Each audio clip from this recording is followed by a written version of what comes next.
बिस्मिल्लाहिर्रहमानिर्रहीम अस्सलाम वालेकुम ladies and gentleman, this is Saad Chhotani. आप लोगों को इस वीडियो में खुश आमदीद। The topic that we have today is the quality of your namaz, the quality of your prayers is going to determine the quality of your life. ये मेरी अपनी ज़िंदगी की ऑब्जर्वेशन है। It's a very solid, you know solid observation, solid understanding, and I have come to a conclusion कि भाई जो हम नमाज पढ़ते हैं, नमाज की जो क्वालिटी होती है वो आपकी ज़िंदगी की क्वालिटी को डिटरमिन करती है। अम, इस पे हम थोड़ी देर में आते हैं। पहले ज़रा समझने की कोशिश करते हैं कि देखिए आजकल के दौर में जो चैलेंजेस हैं, पहले हमें ये लगता था कि पैसे नहीं होंगे तो बड़े परेशानियां आएंगी, रिसोर्सेज नहीं होंगी तो बड़ी परेशानियां होंगी। लेकिन आज उससे कहीं ज़्यादा बड़ी परेशानियां, बड़ी बड़ी बड़ी प्रॉब्लम्स जो है वो हम फेस कर रहे हैं। लोगों के पास पैसे भी होते हैं लेकिन उसके बावजूद ऐसी बीमारियां हैं जिनका कोई इलाज मालूम नहीं होता। लोगों के पास वसाइल हैं लेकिन दिमाग में कहीं ऐसे ख्यालात चल रहे होते हैं जो कि उन्हें तंग करते हैं, उन्हें परेशान करते हैं। डिप्रेशन वाली कैफियत में लोग चले जाते हैं, स्ट्रेस वाली कैफियत में लोग चले जाते हैं। लोगों को एक एक अनआइडेंटिफाइड, एक अनइमेजिनेबल फियर है किसी चीज़ का, कि जिसकी वजह से लोग जो है वो काम डाउन नहीं कर पाते और अपनी ज़िंदगी के फैसले ठीक तरह नहीं कर पाते। अब देखें, ज़िंदगी जो है ना, ये मजमुआ है फैसलों का, या जो फैसले हम लेते हैं, अच्छे बुरे जिस तरह के भी फैसले हम करते हैं ज़िंदगी में, हमारी ज़िंदगी हमारे फैसलों का नतीजा बनकर हमारे सामने आती है। और हमारे जो फैसले हैं वो हमारी आदतों की वजह से होते हैं, और हमारी आदतें जो है वो हमारे थॉट्स की वजह से होती हैं। और हमारी थॉट्स के पीछे एक बहुत इम्पोर्टेंट एलिमेंट माइंडफुलनेस का है, कि हम कितना माइंडफुल हैं अपनी थॉट के बारे में, कितना गौर व फिक्र करते हैं अपनी थॉट्स के बारे में, कि मैं क्या सोच रहा हूँ एक मोमेंट में, और इसका रिएक्शन, इसका इम्प्लीमेंटेशन या इसका इम्पैक्ट कहाँ कहाँ, किस किस पहलू में ज़िंदगी के अंदर मुझे देखने को मिलेगा। तो जब इंसान माइंडफुल होता है तो उसके उसके थॉट्स बेहतर हो जाते हैं। जब माइंडफुल होता है तो उसके थॉट्स के साथ उसके एक्शंस भी बेहतर हो जाते हैं। जब उसके थॉट्स के साथ उसके एक्शन बेहतर हो जाते हैं तो उसके एक्शंस के साथ उसकी हैबिट्स भी अच्छी हो जाती हैं। जब उसकी हैबिट्स अच्छी हो जाती है तो उसमें उसके फैसले, ज़िंदगी के जो छोटे बड़े डिसीजंस जब वो लेता है, तो वो ऑटोमेटिकली रिफाइन हो जाते हैं, उनमें बेहतरी आ जाती है, उनमें बहुत एक वास्टनेस क्रिएट होती है। वो बहुत इंपॉर्टेंट हो जाते हैं, बहुत अच्छे होते हैं वो फैसले। हम अक्सर औकात अपने फैसलों के लिए लोगों से मशवरा लेते हैं, उन लोगों से ख़ास तौर पे जो जिनको हम समझते हैं कि बहुत ज़्यादा ज़हीन हैं, दानिश्वर हैं, बहुत ज़्यादा अक्लमंद जो लोग होते हैं। ज़्यादातर जो बड़ी उम्र के लोग होते हैं जिन्होंने ज़िंदगी में कोई तजुर्बा लिया होता है, तो उनसे हम कोशिश करते हैं कि उनसे हम उनके मशवरे हम लें। लेकिन at many moments we don't have the access, we don't have the availability of these kinds of people, या mentors या coaches या इस तरह के लोग हमारे पास नहीं होते। तो उस वक्त हम किस तरह एक अच्छा decision with our mind, with our heart, उनके कॉम्बिनेशन से हम कैसे वो फैसला लें। देखिए, इसका जवाब जो है वो माइंडफुलनेस के अंदर छुपा हुआ है। मॉडर्न साइंस हमें माइंडफुलनेस के बारे में बताती है, मॉडर्न साइकोलॉजी, मॉडर्न साइकियाट्री हमें माइंडफुलनेस के बारे में बताती है। Mindfulness basically is to putting yourself in the moment.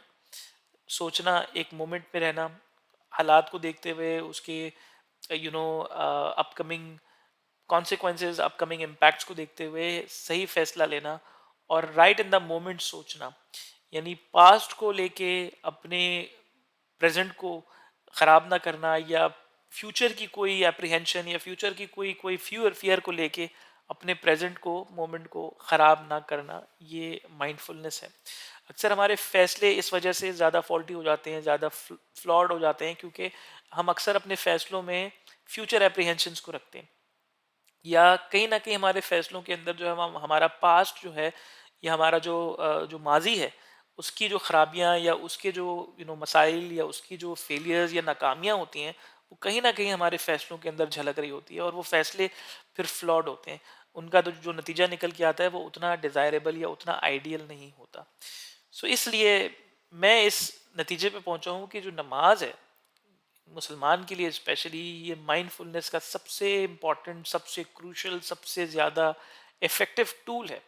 अगर आप अपनी नमाज की क्वालिटी को इम्प्रूव करने में कामयाब हो जाते हैं, नमाज में जब आप जाते हैं तो प्रॉपर एहतमाम के साथ 5 वक्त की नमाज आप बाजमात अगर अदा कर लेते हैं, उससे अच्छी चीज़ और कोई नहीं हो सकती। क्योंकि सबसे पहली चीज़ जो आप यहाँ पर रिफ्लेक्ट करते हैं या समझते हैं या उसको आप कर रहे हैं, वो वक्त की पाबंदी है। उसके बाद जब आप हर चीज़ को छोड़ देते हैं तो इससे एक चीज़ पता लगती है कि देखिए ज़िंदगी में कहीं ना कहीं स्ट्रेस को एक मोमेंट के लिए आपको छोड़ना होता है। आप अगर सारा वक्त अगर लगे रहेंगे तो हर इंसान का एक एक सैचुरेशन पॉइंट आता है, एक एज आता है, और उस एज के बाद फिर चीज़ें आपके हाथ से निकलना शुरू हो जाती हैं। तो इसलिए it's always good to set things aside and just go for नमाज। और नमाज में आप जब जाते हैं तो कंसंट्रेशन होती है। आप प्रॉपर आप एहतमाम के साथ वजू करके पाक होकर बिल्कुल स्टेट ऑफ माइंड को चेंज करके आप नमाज पढ़ते हैं। आप जब सजदा करते हैं तो इस चीज़ का एतराफ़ हो रहा होता है कि आप कमज़ोर हैं, आपके पास उतना पावर नहीं है जितना अल्लाह के पास है। आप सबमिट करते तो अल्लाह ताला आपको आप पर रहम करता है, आपके फैसलों के अंदर आपको हेल्प करता है into achieving the best results. एक और जो बड़ी इंपॉर्टेंट चीज़ है वो ये कि नमाज के अंदर ये कहा जाता है कि नमाज में आप बिल्कुल फोकस नमाज के ऊपर रखें। अक्सर नमाज में हमें क्या ख्यालात आ रहे होते हैं, इधर उधर की चीज़ें जहन में आ रही हैं कि पहले क्या किया था, आगे क्या करना है, शाम को क्या करना है, रात को इस जगह जाना है, फला फला चीज़ें। ये सारी चीज़ें आपको नमाज के अंदर आपको डिस्ट्रैक्ट करने के लिए आपके पास आपके सामने आ जाती हैं। वैसे बहुत सारी चीज़ें आम हालात में नहीं होगी, लेकिन जब माइंडफुल करने के लिए जब जब आप नमाज में कंसंट्रेट करने की कोशिश करेंगे तो ऑटोमेटिकली ये चीज़ें थॉट्स आपके दिमाग में आना शुरू हो जाएंगे।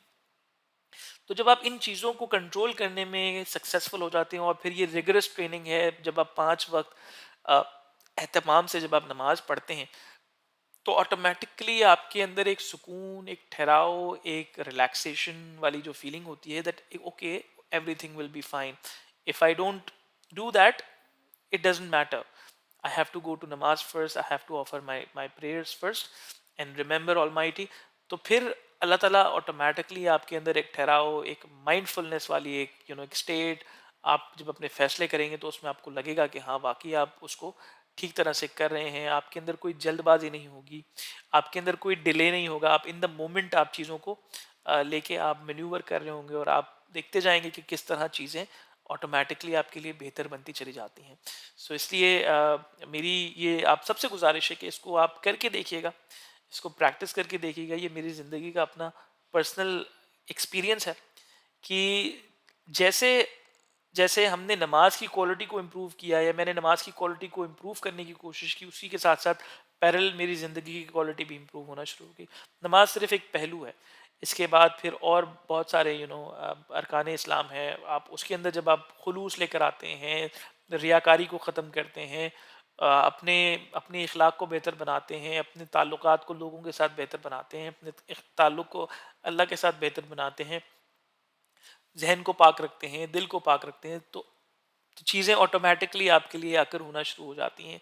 मैंने बहुत जगह देखा है लोगों के पास सब कुछ होता है लेकिन उसके बावजूद लोगों के अंदर नाशुक्री होती है, लोगों के अंदर एक एक फियर वाली फीलिंग होती है, एक इनकम्प्लीटनेस वाली एक एम्प्टीनेस होती है। लेकिन मैंने बहुत से लोगों को देखा है उनके पास ज़िंदगी में बज़ाहिर कुछ नहीं होता लेकिन दिल सीना सुकून से उनका भरा हुआ होता है, क्योंकि उनका ताल्लुक अपने रब के साथ बहुत मजबूत होता है। नमाज के अंदर जब वो जाते हैं तो बहुत जुस्तजू के साथ नमाज पढ़ते हैं, वेट कर रहे होते हैं कि यार कैसे नमाज का वक्त आए और हम फौरन से जाएं और मिलें अपने रब से, हम बात करें।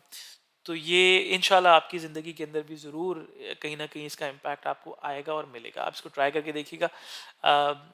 This is it for today. इंशाल्लाह फिर मुलाकात होगी एक और वीडियो में। अपना ख्याल रखिएगा। अस्सलाम वालेकुम।